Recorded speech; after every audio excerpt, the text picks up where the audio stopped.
kill someone. But in that situation, he was able to do it. And now we have Numbers versus Frozen, the Corrin Ditto. Oh, wow. I don't know if this is a button check. What's happening? What's happening? It's a button check. Or maybe they just both realize that they don't want to do this. Well, and it's a silly, silly Ditto. Welcome to the stream, guys. Oh, all right. Oh, God, why? We don't want to see this. All right. Okay. I'm unsubbing. So.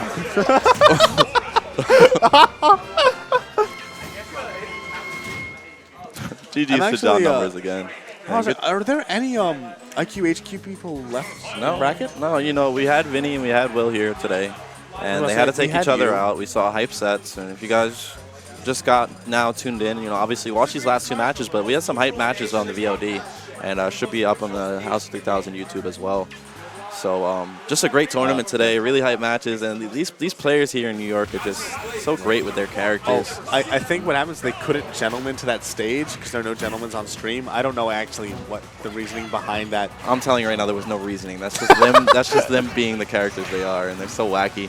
And they're also both very strong Corrin players. And that Wii Fit was hype, and I'm sure a lot of you guys are like, I want to watch more Wii Fit after that. But here we have John Numbers' strong secondary character, Corrin. Yeah. Frozen's main. Of course, Corrin. he is Wii Fit. He is the best Wii Fit in the world, I think, indisputably. But he acknowledges that there are some matchups that just are it's too much for the character. And right now we have, which is pretty interesting, we have male Corrin with John Numbers. Yeah, I never understood why. I feel like He's very adamant on male Corrin being This is his way of Corrin. showing us that he's not a Corrin main. He doesn't actually know how the character works. You tell him that male Corrin is why he's not a Corrin main. Let's see how he responds to that. But regardless, this is pretty even. We see a slight percentage lead for Frozen, which can go a long way in the Ditto. Like, oh, okay, that is it. That is what will do it. I'm pretty sure that Frozen has a very solid record against John Numbers. I think that, like, it's just Numbers has a really solid Corrin. It is indisputably solid. It takes out a bunch of, like, even, like, really good players. However, in the Corrin Ditto, I feel like Frozen just, you know, he plays this character, and this is the only character he plays, and he understands the character inside and out that I feel like Numbers doesn't necessarily. Yeah, Numbers is a great player all in all, but this is like one of those character pride things. And if Numbers is going to beat Frozen here, he's going to really have to outplay him because Frozen just naturally, even if he's autopiloting, he's going to be naturally better than with Corrin because all the time he put in with Corrin. Yeah, and also the other thing is that Frozen is actually like ledge trapping and like Numbers really isn't. Oh, who got the trump? Okay. They both did the same inputs there for like 3 seconds until Numbers did the double jump down air. Yeah. Ooh. Good weight there for Numbers, and very weak punish. That was, you could have just fully charged the forward smash or down smash even. Maybe not fully charged, but yeah, that could have been a KO there, yeah. 100%. And John Numbers with a little bit of a flub there, and that goes back to what we said. You know, Frozen a little bit more fluent with his Corrin gameplay. Yeah.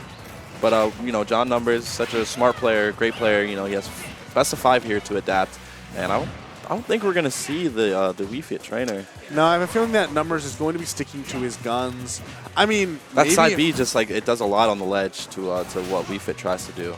You know, where we saw Mr. E not being able to punish the regrabs, you know, side B just cuts that out of the picture.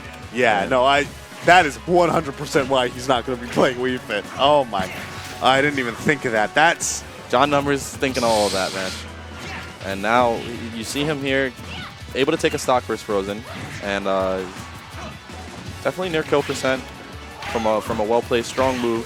But at the same time, Frozen being at a low percent, you know, he's susceptible to some combos. Ooh, and nice space back here from Numbers. Counter's not going to connect.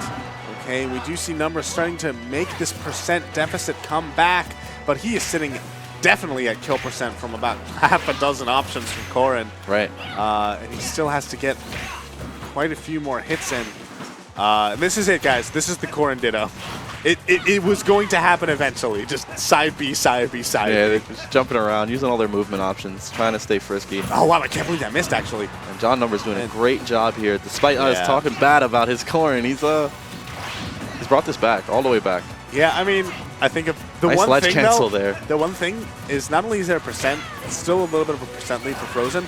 Numbers, I think all of this 100% was from side B, which means that side B is incredibly stale, and he does not really have that as a kill option, whereas Frozen does. And we've seen that twice now. John Numbers choosing. That's it.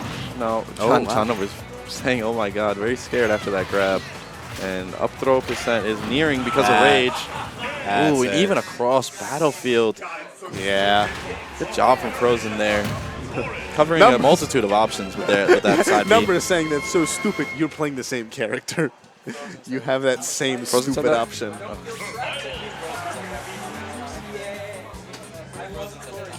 Oh. Apparently Frozen was the one who said that's so stupid. Just acknowledging that his character is... Anyway, so getting into game 2 here now, I would say Battlefield again. Okay, Miiverse. I feel like this is the kind of thing where we might very well see all games played on Battlefield. Why not, you know? Yeah. Although, honestly, I mean, if Numbers did not counterpick FD after his loss here, I don't think he's going to want to go there. Here we see, yeah, this is just like, I feel like once Frozen gets stage control, he just does so much with it in a way that Numbers doesn't. Oh, great trump. And there it is again, that jump, that ledge jump down, and it really like putting in mileage for Numbers. Oh, the counter. But considering that that's a multi-hit, each move is weak, so the counter itself isn't going to do too much damage. Nonetheless, still a good option, getting some damage in, and John Numbers, as we've seen just like game 1, he's behind in percent, but still in this game, very much so. Oh, wow. How is this forward smash not a hit? What? Anyway. It just got out prioritized. Devin was telling me that earlier. It's one of the downfalls of Corrin's forward smash is kind of like Bayonetta's. It just gets out. Yeah, I did know about that. Yeah. However, it comes out frame 8. Instapin, grounded, instapin comes out frame 8. So, okay. Oh my, and that did it! Wow. Some Marth stuff right there. And we saw John Numbers do that earlier with Wii Fit Trainer, the run through forward smash in the opposite direction. Ooh, good shield there. Gets the pin. And with no rage, John Numbers is going to have to do a little bit more than that to get this KO. This up air is looking pretty dangerous. Frozen was going for the cancel down air there, but John Numbers not letting him, throwing out that up air preemptively. That's it. Yes. Okay. And Numbers taunt. With the taunt. Oh, are we going to see the... we might actually get... I don't know. Numbers is having a lot of momentum in this corner. We might actually see the elusive taunt to not get bodied. If anyone could do it, it's John. Absolutely. And Numbers finally has a lead. This is the first time he's had a lead the entire set, and there it goes. But he's still in a very good position compared to last game. And we saw last game come down to the very last hit. And it seems like John Numbers has been winning a lot of these neutral battles. It feels like maybe Numbers had to get his core warmed up, you know? Yeah. Like the first stock from game 1 was very convincing for Frozen, and now we see Numbers really sort of, you know, turning it around. Like confirmed there off of the uncharged neutral B, and Frozen getting good percentage there off of that tipper side B, and now he's and that would have been a shield break. Great roll, getting out of danger's way. John Numbers here, up 26%. Numbers trying to do that. That insta-pin option that actually cost him the game last time. Oh! Wow. Oh, Frozen is so clutch, man. And you said that earlier. We call that the MK Leo nowadays, and it works very well with Corrin through the platform there, punishing that air dodge and getting that clutch up smash there. And John Numbers looked like he was in control of that game. So what I will say is the way I think these two players are interacting, Numbers, it seems like he has a more comprehensive neutral. I feel like Numbers is winning neutral a lot more than Frozen is, but Frozen is getting more off of each hit. And that shows Numbers has extremely good fundamentals of the game. I would say better than Frozen's, but Frozen's just overall experience with the character, he knows how to, like, as soon as he has stage advantage, how to really push it. Yeah. He's just he's landing those kills, and he's landing those kills when they matter. And John Numbers seems to have a great amount of mix-ups. You know, you see him getting those down airs off the ledge. You know, he's aware of the situations, but at the same time, Frozen is closing out the stocks. And there goes Numbers' lead. But we've seen these two are just trading back and forth at this point. Yeah, but we see Numbers on the ledge. He keeps doing ledge jump because he's like, he thinks that he's okay to be on ledge, you know? He just, I always theorize that he's like, oh, I always want to be on ledge with every character he plays.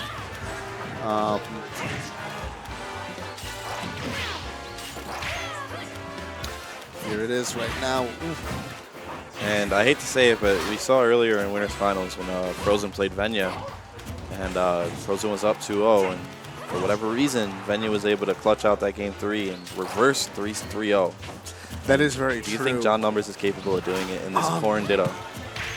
It's hard to say. I feel like he's been steadily improving He's overall. saying, don't die, don't die. Regrab. Nah, Great jump, getting out of there. Insta-pen. Venya really had to turn it up, though. You know, Frozen didn't just lay over and let it happen. Oh, yeah. So maybe not, because I will say that, like, I think the biggest reason that Venya ran away with that set was he just started playing really aggressive and really well, and Numbers is not a player who, like, he's not going to go aggressive. A little bit more methodical in his play. Yeah, so, like, if he's going to win, it's going to be because he just wins neutral. Oh. That was so good. Even though he charged the forward smash actually has a hitbox while charging. And it's so weak, but regardless, like, I guess that counter is so strong. That's the thing. Normally, Okay. it's like, you know, it's great. You know, that little chainsaw thing helps out so much. But this is probably the one exception where it actually ended up causing him to lose that stock. All right. You have Numbers with the ledge guard situation. Yeah, I don't know. I'm not a big fan of Numbers, like, ledge, like his offense, like when he's on ledge, when he's punishing someone else on ledge. Hop, hop. Hop, hop. Ooh, nice forward tilt. Frozen here. Threatening to sweep John Numbers. Whoa! Okay. There it is. That Numbers, that option, he's done it, I think, a dozen times now, and finally it pays off. How on earth did that connect? That's it. Okay, All GG's to Frozen. John Numbers dropping his controller. And Helper wants to know what happened, but as you can see, John Numbers standing up. And we're going to see a repeat of Winners Finals as we